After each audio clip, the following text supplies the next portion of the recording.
Class 12-এর আজকে যে বিষয়টা নিয়ে আলোচনা করব তা হলো ইঙ্গো মারাঠা দ্বন্দ্ব। আফগান শাসক আহমদ শাহ আবদল্লির কাছে পানিপথের তৃতীয় যুদ্ধে মারাঠা শক্তি চূড়ান্তভাবে পরাজিত হলে ভারতে তাদের অখণ্ড মারাঠা সাম্রাজ্য প্রতিষ্ঠার স্বপ্ন ধূলিসাৎ হয়। অবশ্য পেশোয়া প্রথম মাধবরাও এর আমলে মারাঠাদের শক্তি বৃদ্ধি যথেষ্টভাবে পেয়েছিল। 1792 খ্রিস্টাব্দে তার আকস্মিক মৃত্যুর ফলে মারাঠা সাম্রাজ্যের অপূরণীয় ক্ষতি হয়। পরবর্তীকালে ব্রিটিশরা 3টি যুদ্ধের মাধ্যমে সেই মারাঠা সাম্রাজ্যটাকে নিজেদের হস্তগত করেছিল। প্রথম ইঙ্গো মারাঠা যুদ্ধ। প্রথম মাধব রায়ের মৃত্যুর পর তাঁর ভ্রাতা নারায়ণ রাও পেশোয়া পদে বসেন। কিছুদিন পর তাঁর পিতৃব্য অর্থাৎ কাকা রঘুনাথ রাও তাকে হত্যা করে সিংহাসনে বসলেও বিভিন্ন মারাঠা নেতা তাকে সরিয়ে বা বিতাড়িত করে নারায়ণ রাও এর শিশুপুত্র দ্বিতীয় মাধব রাওকে পেশোয়া বলে ঘোষণা করেন।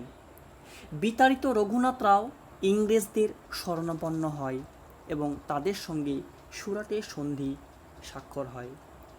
ব্রিটিশরা তাকে পেশোয়া পদলাভ সাহায্যের আশ্বাস করেন। রঘুনাথ রাও ও ইংরেজদের যৌথ বাহিনী আরাসের যুদ্ধে পেশোয়াকে পরাজিত করলে প্রথম ইঙ্গো মারাঠা যুদ্ধের সূচনা হয়। দীর্ঘ 7 বছর যুদ্ধে ইংরেজ শক্তি দুর্বল হয়ে পড়লে ইংরেজ ও মারাঠাদের মধ্যে সলবাই এর সন্ধি স্বাক্ষরিত হয় 1782 খ্রিস্টাব্দে। এর কিছু শর্ত ছিল। ব্রিটিশরা দ্বিতীয় মাধব রাওকে পেশোয়া বলে মেনে নেবে। রঘুনাথ রাওকে বার্ষিক 3 লক্ষ টাকা বৃত্তি দেওয়ার সিদ্ধান্ত হয়। ইংরেজরা সলসেট, থানা, বোম্বাই এই সমস্ত কিছু অঞ্চল দখল করে নেয়। দ্বিতীয় ইঙ্গো মারাঠা যুদ্ধ। পেশোয়া দ্বিতীয় মাধব রাওয়ের আমলে বেরারের ভোঁসলে, বরোদার গায়কোয়াড়, গোয়ালিয়রের মহাদাজি সিন্ধিয়া প্রভৃতি মারাঠা সামন্ত প্রভুদের ক্ষমতা ব্যাপকভাবে বৃদ্ধি পায়। দেশপ্রেমিক মারাঠা নেতা নানা ফড়নবিসের মৃত্যুর পর মারাঠা সামন্ত নেতারা দীর্ঘদিন তীব্র অন্তর্দ্বন্দ্ব ও আত্মকলহে লিপ্ত হন। এই অবস্থায় পেশোয়া দ্বিতীয় বাজিরাও আত্মরক্ষার জন্য ব্রিটিশদের শরণাপন্ন হয়ে বেসিনের সন্ধি স্বাক্ষর করতে বাধ্য হন।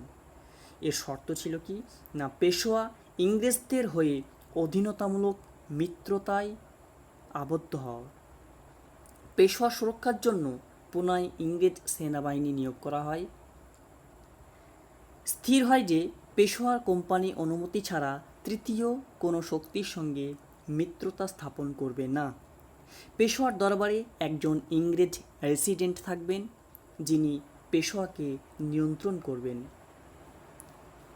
পেশোয়া দ্বিতীয় বাজিরাও মনে প্রাণে বেসিনের সন্ধি মানতে পারেননি।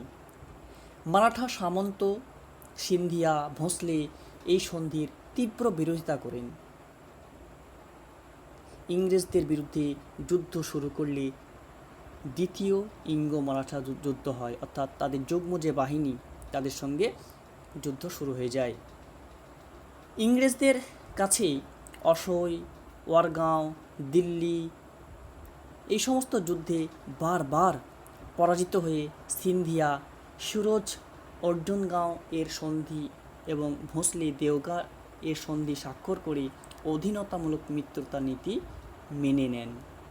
কিছুদিনের মধ্যে ওয়েলেসলি দেশে ফিরে গেলে পরবর্তী বড়লাট জর্জ বার্লো বিভিন্ন মারাঠা নেতাদের সঙ্গে সন্ধি স্বাক্ষর করেন। তবে মারাঠা সাম্রাজ্য প্রায় পতনের দিকে ধাবিত হয়েছিল। 3 নম্বর যুদ্ধ হচ্ছে তৃতীয় ইঙ্গো মারাঠা যুদ্ধ। পেশোয়া দ্বিতীয় বাজিরাও ও অন্যান্য মারাঠা সামন্তরা বেসিনের সন্ধি থেকে মুক্তি পাওয়ার জন্য উদ্গ্রীব হয়ে পড়েছিলেন। এই সময় পেশোয়া মন্ত্রী ত্রিমকজিকে ব্রিটিশ রেসিডেন্ট এলফিনস্টোন মিথ্যা অভিযোগে গ্রেপ্তার করে। পরবর্তী গভর্নর জেনারেল লর্ড হেস্টিংস পেশোয়াকে অপমানকর পোনা সন্ধিতে স্বাক্ষর করতে বাধ্য করেন। এর দ্বারা তাঁর পেশোয়া পদ বিলুপ্ত হয়। তিনি কোম্পানির বৃত্তিভোগীতে পরিণত হয়।